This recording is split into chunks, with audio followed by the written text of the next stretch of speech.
Strat-O-Matic Excel Carryover League.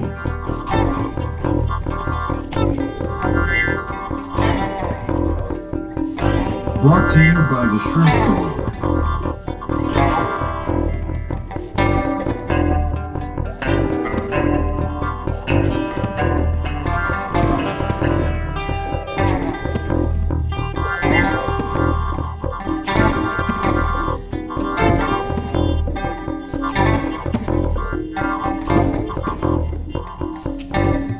1972 to 1975. AL Divisional, White Sox at Tigers. Welcome back, baseball fans. The 1972-75 Carryover League to the Divisional round. The Elite Eight, the final 8 teams playing in the Divisional round. It makes up a field of the 4 teams with a number 1 or number 2 bye. Joining them in the American League is a wild card Texas team and a division-winning Detroit team, both managed by Billy Martin. Billy Martin, Tigers 72, Rangers 74. He racks up a lot of airfare miles. It's hard to do, hard to manage 2 teams at once, but in this fiction, we like to have some fun and assume something like that. National League, your 1s and 2s are the Giants and the Reds, joined by 2 more wild card teams, the Braves and the Cubs. But tonight, White Sox, Tigers. First thing, let's take a look at the rotations. This is very intriguing here. So, the Tigers just played a Game 5 in the wild card round with Lolich. A day off, and then the series starts. So Lolich is not available till Game 3. So no Lolich, Wilbur Wood. As exciting as that would be to see the crafty lefties opposing each other, we're not going to see that. What's even more interesting is Wilbur Wood can pitch on 2 days rest. And the White Sox, this is a huge advantage, as he had 49 or 46 starts in 1972. 377 innings or something. So they're going to elect to start Wilbur Wood in games 1, 4 if necessary, a day off, and then game 6 instead of game 7. And if they keep on doing this, he can get 3 starts per each of the series, including the World Series. So that's a heck of an advantage. The only person on planet Earth who could do that, Wilbur Wood. So is it working? Let's take a look. Game 1 opens in Comiskey. It's Joe Coleman for the Tigers, Wilbur Wood. In this one, Tigers strike first. It is a Dick McAuliffe homer. Lefty homer, 1-zip. But in the bottom of the second inning, the White Sox show some patience against Coleman. After 2 strikeouts, you get a walk, then a Louis Aparicio. Boy, this guy hits in the clutch well. RBI double, and then Carlos May, a 2-run double. It's 3-1 Chi Sox. In the 4th inning, you get a couple singles, and a Carlos May ground out scores the 4th run. Tigers had a run in the 6th on an RBI single by Willie Horton.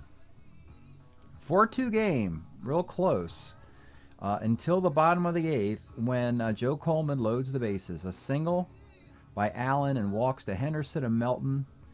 So the Tigers down 4-2, go to John Hiller in the 8th, see if he can keep it close.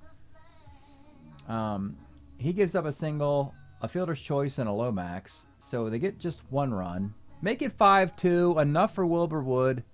He throws the complete game. 6 hits and 2 runs, 3 walks, 5 strikeouts for Wilbur Wood. Beats Joe Coleman 5-2. Can the White Sox retain home field in game number 2?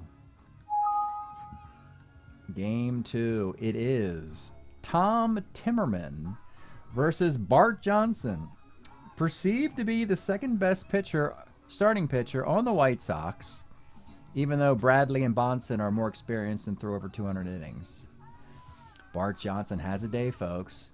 Not early, though. Al Kaline doubles to start the game, and then an RBI single by Willie Horton. And once again, the Tigers have a 1-0 lead. They add to it in the 4th on a Willie Horton homer. He can't get out, or at least early on he can't. 2-0. And it seems the White Sox always have one of these innings in them where they just draw walks and string together some hits. Dick Allen leads off of the inning with a single. Then you get a walk, single, walk, double, sac fly, single, single, K. And then Dick Allen grounds out to end the inning. But 10 batters, 5 runs, 5-2 White Sox again. In the 7th inning, after Tom Timmerman is gone, off of Bob Veal and Gary Gentry, you get a Dick Allen 2-run homer. And if Dick Allen gets hot, this thing's going to be over, folks. White Sox win 7-2. And guess what, folks? Bart Johnson, 8 innings, 6 hits, 2 runs. Terry Forster pitched the last inning. 7-2 victory. White Sox in command. Now the Tigers. A team of resilience, a team that's been through a lot of 7-game rodeos, probably the most 7-game series in the last 6 years than anybody. They have to figure something out soon as they go home to Detroit for Game 3. Game 3 pitchers, Tom Bradley for the White Sox. And it's Mickey Lolich. Oh my goodness, this is a disaster for Detroit. Immediately, against lefties, the Chi Sox go with Brian Downing, an on-base machine. Louis Aparicio hits lefties better. Carlos May draws a ton of walks. 3 straight walks to start the game, a ground out, and then Ken Henderson with a 3-run homer, 4-0 before the Tiger faithful can settle into their seats.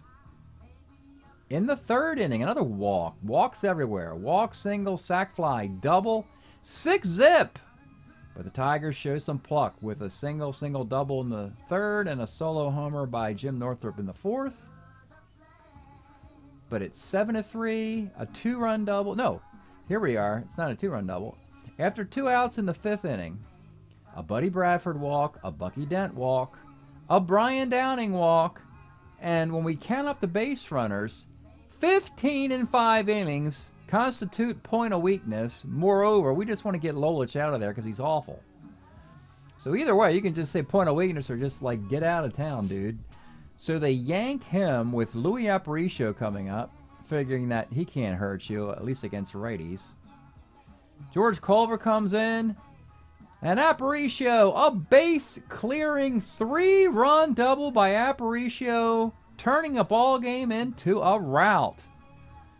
3-run double. It is 10-3. They add another Ken Henderson homer in the 8th inning. 12-3. White Sox taking apart the Detroit Tigers in a rout. 3 straight thumpings of a Tiger team that, remember, last year, teams like Baltimore, teams this year like the Expos, teams in previous years. It took the Mets in a World Series. It took the Pirates to Game 7 of World Series to get the Tigers out of there. The White Sox are going to try and do it in 4 straight, or, they just need to win this series. They're up 3-0. Game 4 is on the road in Detroit with Wilbur Wood versus Dave LeManchek. Game 5 is back in Chicago. Remember, we go to the NBA format, 2-2-1-1-1. So they elected to go to Wilbur Wood on the road. If he loses, they'll have Stan Bonson, but he'll be at home. That's the strategy the White Sox are employing today. In a Game 4 in Detroit, down 0-3. This is where all the fans bring that "Stay Focused" banner to the stadium. Like one at a time. You can only win 1 game at a time. Yeah, keep reminding the players the plight they're in. See how that goes. Today's starting pitchers, Wilbur Wood. Let's read off the stats. 24-game winner in 72 and 377 innings, can pitch on 2 days rest. And the Tigers, they're down to, again, they're behind the 8 ball. Lolich didn't pitch until Game 3, so now they're Dave LeManchek here in Game 4. 75 rookie, 2-7, 4.46 ERA, and 109 innings for Dave LeManchek. I mean, I don't know how to sell this game. I mean, it's what it is, folks. It's a Game 4, 0-3, Wilbur Wood, Dave LeManchek, but at least it's in Detroit. So here we go. Let's get started from Motown. Leading off for the Chi Sox, it's Carlos May. 1-9's hit by the pitch. A Steeler. Freehand's got a +2 arm. And he's going to steal a base. And he steals on a 7. That's the first stolen base of the series. And now the White Sox are trying some new tricks. The Tigers have Freehand at a +2 arm and Stevenson +1. That's not good at all for the Tigers. So Mays at second. It'll be Buddy Bradford. 64, second X. This is McAuliffe at 2E13. And he makes the play. Runner goes to third. For George, batting out of Orta. 67 is a sac fly to center field. Inside baseball. Walk a batter, steal a base, move him to third, sac fly. That's what it's called. Just to give the White Sox the lead in all 4 games. Now it's Dick Allen. 68, he flies to center field. Bottom of 1. Mickey Stanley leads off. 5'10", catcher's X. Stinson's a 4E10 catcher. Makes the play. McAuliffe 44, center X. This is the 2E6 Henderson. Makes the play. And Al Kaline 410, center X again, and he makes the play again. Top of 2, here is Ken Anderson with a big bat in the previous game. 33. Grounds to third. Bill Melton, 35, double 1 to 2 is a double on a double 1 to 2. Now you're seeing that they're getting the breaks as well. Bob Stinson, 5'10 is a K, and with 2 outs, it's Talkin' Tony Muser. 2-7's a base hit to left field for Melton. He's a 12 runner, 13, 14 runner against the 0 arm of Willie Horton. But Horton throws him out at a 19. Oh my! Willie Horton. We expect the big bat. Didn't expect a throwing arm, but it keeps the Tigers in the game. Runner thrown out at the plate. Stays 1-zip. Bottom of 2. And here is Willie Horton.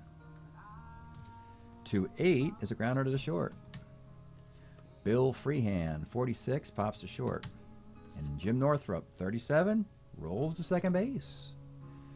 Top of the third, it's Aparicio. What a big series he's having. What a big series it always seems he's having. 2-9, grounds to short. You know, the funny thing is he's probably hitting 255. But it just seems like all the hits he gets are important ones. It's a weird thing. I haven't tabulated that yet, but it just seems to go that way for Louis. Carlos May, 66, flies to right. And Buddy Bradford, 5'11", pitcher X. Lemanchek, can you field your position? He's an E13. He makes the play. Bottom of the third, it's Jerry Terrell. 1-8 is a Jerry Terrell double 1 to 19, and the Tigers have the first base runner on a double. Dave Chalk. 1-9 is single ... and the Tigers get a run on the Jerry Terrell Dave Chalk combination. Neither guy actually played for the Tigers. They're both free agents. Tigers don't care. We'll take the run. It's 1-1. Tom Verizor, 68, second X. This is Orta. He's a 4E20 second baseman. And that's an error on Orta. It's a tough play there. Error for most second basemen. Back up top to Mickey Stanley. 2-8 for Mickey. Homer, 1-7. Fly ball the rest, and he misses it on an 11. That was a huge play there. Chance for the Tigers to finally take control in the game. And it's just a long fly ball. Still first and second, 1 out. Dick McAuliffe. 46 off wood is a fly to right. And with 2 outs, it's Al Kaline. 59 flies to right. You're seeing the White Sox. They're getting some breaks. They're getting a lot of runs, too. It's a 1-1 game in the 4th. Here's George Orta, 58, second X. McCall is a 2E13, makes the play. Dick Allen, 1-8. Let's take a look at the Dick Allen card. He's had a really nice divisional round after having kind of an ordinary regular season. Under expectations, but you know, he's turning it on now when it matters more than a regular season. 1-8, double 1 to 5 for the MVP of 1972, and that, he gets it, is a double. And here's Ken Henderson. 610 off Lemanchek is short X. This is where the Tigers struggled a year ago and this year. Bad defense at short. He's a 3E44 at short. But he makes the play on a ground ball C. Dick Allen finds himself at third with 2 outs. And it's Bill Melton. 53. First C. Bottom of the 4th. Willie Horton, 211. Grounds are short. Bill Freehand, 37. Single one, 18. Gets it. Jim Northrup, 44 is center X. Henderson's a 2E6 in center. Makes the play.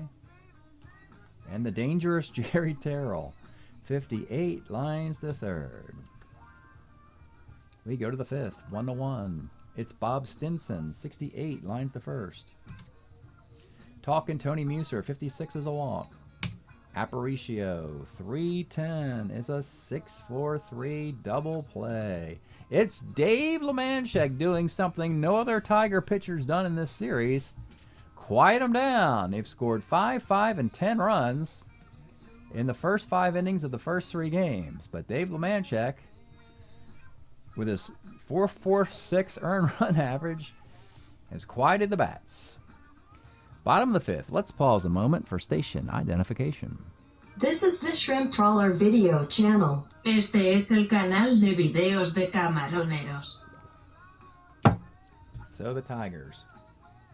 Does it start here? Does the massive comeback required begin here? At least make the White Sox nervous. You have to think the Tigers have something up their sleeve.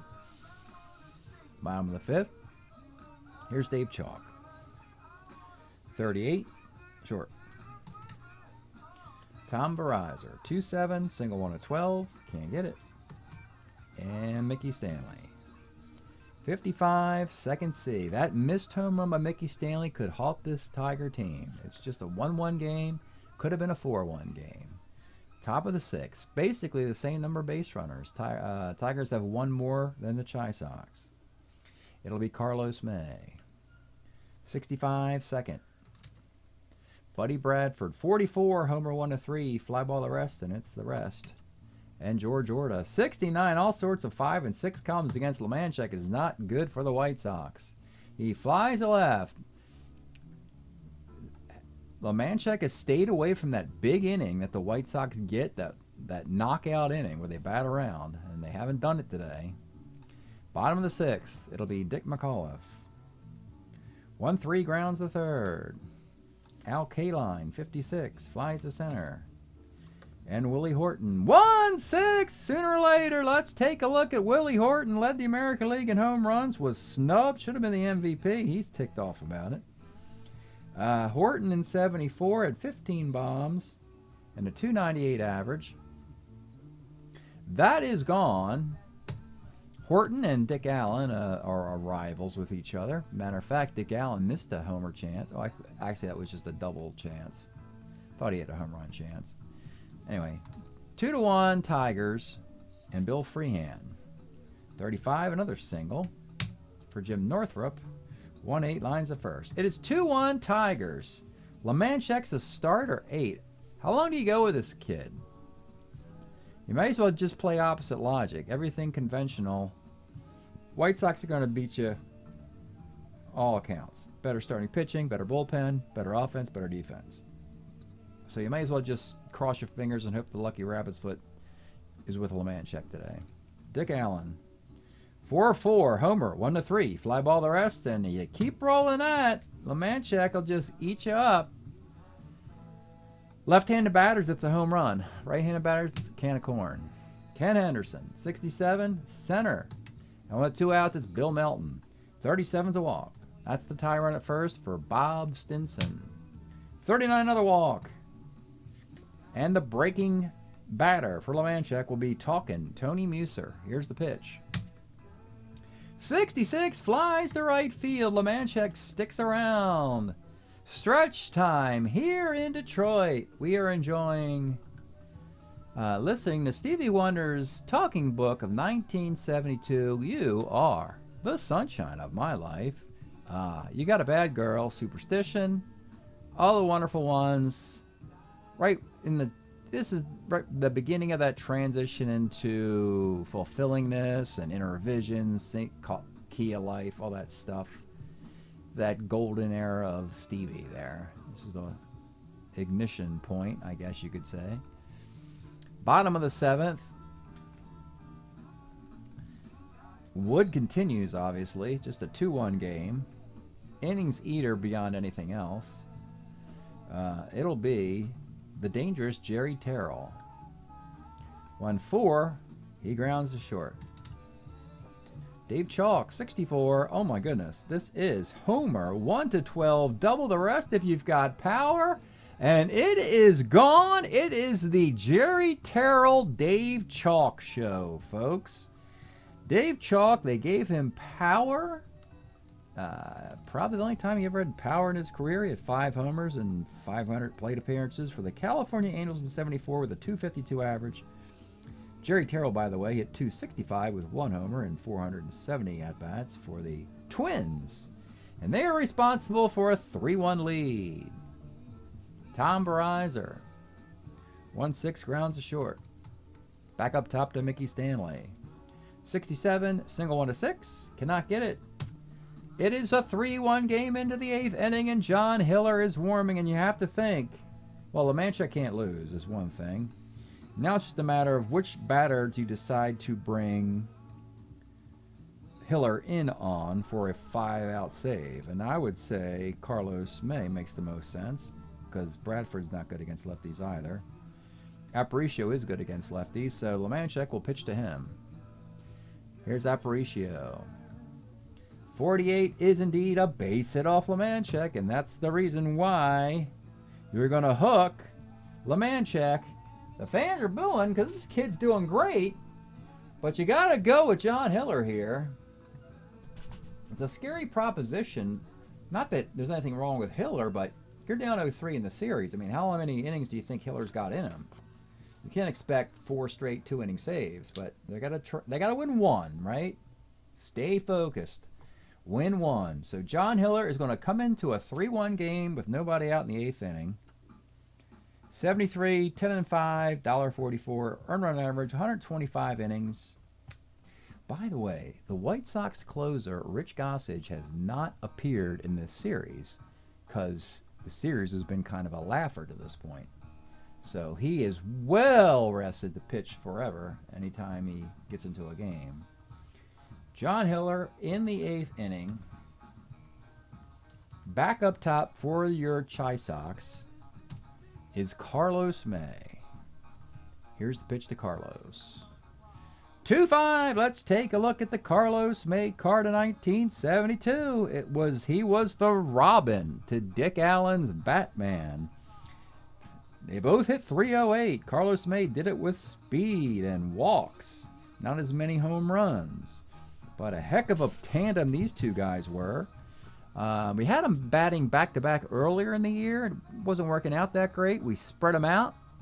And now the White Sox are on fire. 2-5 for Carlos. Triple 1-3. Single ... When we look up at the board, though, he rolls a 1 and triples on a triple 1-3. And it's a 3-2 game. And immediately, John Hiller's tossed into the fire here. The White Sox have the tie run at third with nobody out. The infield comes up, and it'll be Buddy Bradford. 1-6. Let's take a look at Buddy Bradford's card of 1973. This card will only hit you .238, but it's all about percentages, folks. It's 59% against righties, where all the power and hits and walks are. Really struggles terribly against lefties, but that's all right, because most of the time, Bradford's going to face more righties. Except in this situation, he gets the only automatic hit on his card versus left-handed pitching on 1-6. Triple 1-8, single ... And it is a single ... And we got a tie game, and the fans are just booing Hiller and booing the Tiger manager. And Dave LeManchek's in the dugout with a towel over his head going, "Why'd you pull me out? I only gave up a run in the first and a single." But here we are, folks. 3-3. Nobody out. Runner at first, Bradford. And it'll be George Orta. You know, I could bunt with Orta against a lefty here with Allen, Henderson, and Melton just to make the pressure even higher on Hiller. I'm going to drop a bunt down with George Orta, who doesn't hit lefties very well. Here's a bunt. He's a B. And it's a good bunt. So, we got a runner at second with 1 out, and it's Dick Allen. I mean, a walk is almost an intentional walk. He walks so much, setting up a Henderson double play, but you're John Hiller. You got to just battle these guys. No intentional walk here. Here's the pitch to Dick Allen. 3-10 is a walk. So there it is, first and second with 1 out. And it's Ken Henderson. Let's take a look at the card because he's had a huge series. Fantastic switch hitter throughout a decade. That had a bunch of great years mixed up with some mediocre ones. Your classic 5-tool superstar when he's on. I mean, there's nobody better when this guy is on. Question is, he's not on a lot during the decade. He's got range. He's got an arm. He's got legs. He's got power. I mean, he can do it all. Against righties, a ton of extra base hits. Against lefties, not as much. But we have him here at first and second and 1 out. And here's the pitch to Ken Henderson.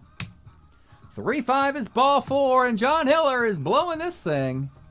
The bases are loaded with 1 out. You got to bring it up for Bill Melton. You can get a double play with your infield up. Let's take a look at Bill Melton's card. Hits to a lot of them, actually. Melton in 73, 20 home runs, a 276 average. Let's call this the last great year in Bill Melton's career. Big moment here with the infield up, trying to give the White Sox a lead with Wilbur Wood, Rich Gossage, and Terry Forster available. Here's the pitch to Bill Melton. 1-7 is a strikeout. And with 2 outs, it comes down to Bob Stinson. Or do you pinch hit with Brian Downing here? I'm going to go Brian Downing for the chance of a bases loaded walk. Rock in a hard place for the Tigers. Let's take a look at Brian Downing's card of 1975. The White Sox in this offseason. 2 strokes of genius. They added Rich Gossage to the bullpen. He's been lights out, Cy Young, Fireman of the Year, Rookie of the Year, whatever. Brian Downing in 75, only 240, but he's got a 370 on base percentage. -1 arm and a B stealer. Ton of walks against lefties, which Hiller is. Bases loaded walks, all the Chi Sox need to take a lead. So here is the pitch to Brian Downing. 56 off Hiller's a K, and he survives the threat. So Downing will simply take over behind the dish. Everybody else stays the same. Wilbur Wood's a starter 8. He'll continue on. Bottom of the inning, it's Dick McAuliffe. 54 pops to second. Al Kaline, 312, Lomax, and the superstar, Lone Star, the only guy seemed to have a heartbeat or a pulse for the Tigers lately, Willie Horton, the one-man wrecking crew, already has 3 home runs in 4 games. Here's the pitch to Willie Horton. 1-6! Willie Horton does it again! He's at that level where you just intentionally walk him with nobody on the bases, or intentionally walk him with a guy at first, whatever you want to do. Give him the old Barry Bonds treatment. Willie Horton's unbelievable. Another home run for the American League home run leader, and the Tigers take a 4-3 lead. Boy, this Tiger team keeps surviving somehow. I mean, it's like trying to put Dracula, put a stake through their heart, or some garlic or whatever they had to do, or the silver bullet, or I don't know. I mean, it's like that thing, where you're trying to make sure they're dead and they're never dead or whatever. Anyway, solo homer, 4-3 Tigers, 2 outs, Bill Freehan. 47's a strikeout. So Hiller will now take the mound to the 9th with a 4-3 lead. Any defense for the Tigers? Yes. Norm Cash.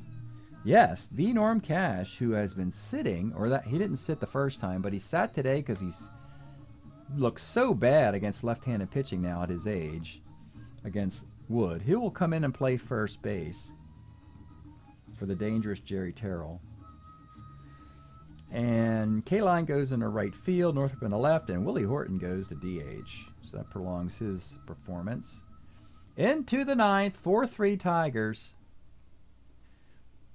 It'll be Muser, Aparicio, Carlos May. On your bench, you got Steve Bry, Bucky Dent. This is a tough call for Muser.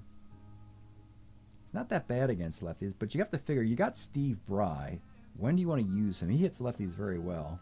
You're obviously not going to pinch it for Carlos May. By the time Orta bats, the inning should be over, one way or the other. So we're going to go pinch hit Steve Bry for Tony Muser here. Steve Bry was actually a member of the Twins in '73. That's kind of funny because the Tigers have, like we've seen, they've had Jerry Terrell from '73 from the Twins team. Both Bry and Terrell were teammates, and they're playing against each other as free agents. Bry at 263 and does very well against lefties. Also a good defensive player. Leading off is the pinch hitter in the ninth against John Hiller. Here's the pitch to Steve Bry. 2-8 is a grounder to short. And for Tony Muser, that would have been a single 1 of 4. Now we got number 9 hitter Louis Aparicio. 1-7. Let's take a look at Aparicio's card. So, folks, this is the third time this series he's rolled it. Doesn't matter. Lefty or righty, it's the same result. It's homer 1-5 double. Had the bases loaded double in game 3 that turned a 7-run deficit for the Tigers to a 10-run deficit. Ended that game pretty much. 1-7, misses the homer, but he gets the double. Again, Louis Aparicio, when the Chi Sox need him, comes through. Now it's back up top to Carlos May with 1 out and a runner at second. You probably pitched to him because it's almost like he walks so much it could be almost like an intentional walk. So here's the pitch to Carlos May. 2-8, Carlos May. It's a base hit in right field. Aparicio, do you run him? Aparicio's a 14. The right fielder is, it's not Northrop, it's K-Line -2. No, they're jamming the brakes on. They're respecting the Hall of Famer. I guess in the spirit of the game, Al K-Line could still throw in right field -2 arm. It was a 0 arm, might have taken off. But no, they're going to jam the brakes on. Take our shot. Runners on the corners. Now, you had Buddy Bradford last time come through. Orta is on deck, and then Allen. You only got one more guy on the bench. It's Bucky Dent. Dent has a decent chance. He hits lefties pretty decently. It's a question of which guy do you want him to bat for. Yeah, I'm looking at the number of times he gets on base, and he doesn't hit in double plays either. So I'm going to actually pinch hit for Bradford here with Bucky Dent. Let's take a look at Bucky Dent because I don't mind Orta against a lefty. I mean, Orta and Bradford against lefties, about the same. Orta's slightly better anyway. But I want Dent to bat now. With runners on the corners and 1 out, the infield will come up. Let's take a look at Bucky Dent. 1973 for the White Sox. He had 248. But he draws some walks. Hits lefties a little bit better than righties. A single's all they need to tie this thing. Here's the pitch to Bucky Dent. 4-10 off of Hiller is center X, and it's Mickey Stanley. It's almost impossible to get a sac fly here. He's a 1E2 center fielder. You plug in the defense, a 1E2, and you get the fly ball 8. Again, Mickey Stanley. So difficult to get a sac fly on a 1. Tough break for Bucky Dent and company. And with 2 outs, it comes down to George Orta. Let's take a look at George. 316 hitter, led the club in hitting. Crushes righties more than lefties, but he's still decent against lefties. Big moment here with Dick Allen on deck. Here's the pitch to George Orta. 4-12 is a fly ball to right. And the Tigers win the game. A struggling John Hiller gets the victory anyway. And Wilbur Wood's great performance is wasted. Again, the home runs by Horton and Chalk and Jerry Terrell. A little too much for the White Sox. So we'll do the box real quickly and we'll get you to the next game. Hiller gets the win in the 2 innings. He gave up, let's see, 2 hits, a run, 2 walks, and 2 Ks. A run, 2 walks, and 2 Ks.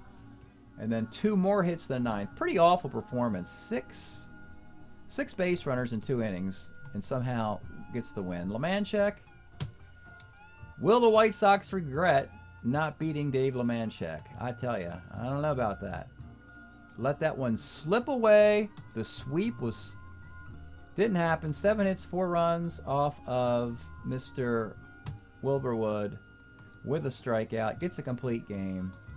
109, 0108, 4738, 6301, 0163. So Wilbur Wood takes the loss. John Hiller gets the win. Game 5, we fly back to Chicago for 5. Back to Detroit for 6 if necessary. And Game 7 would also be in Chicago. Your Game 5 pitchers for the Tigers, it'll be Joe Coleman. And for the White Sox, it will be Stan Bonson. So stay tuned. We'll give you the result of that game and any others that follow. All right, baseball fans, here's the box score of the game. You just saw the Game 4 victory for the Tigers at home. Dave LeManchek, 7 innings, 4 hits, 2 runs, 4 walks, a K. John Hiller, somehow, in 2 innings, gave up 4 hits, 2 walks, and just a run. Survived, wasting a Wilbur Wood complete game loss. 8 innings, 7 hits, 4 runs, no walks, a strikeout. Tigers win 4-3. So Game 5 is back in Comiskey Park. And it'll be a pitching matchup of Joe Coleman coming back on short rest for the Tigers versus Stan Bonson, a starter 6. They only really want to give him 6 innings, and they'll gladly go to the great Chisak bullpen. Early on in this, in the 3rd inning, the Tigers take a lead for the 5th consecutive game. It's a walk to Stevenson, chalk singles, sac fly, K-line, 1-0.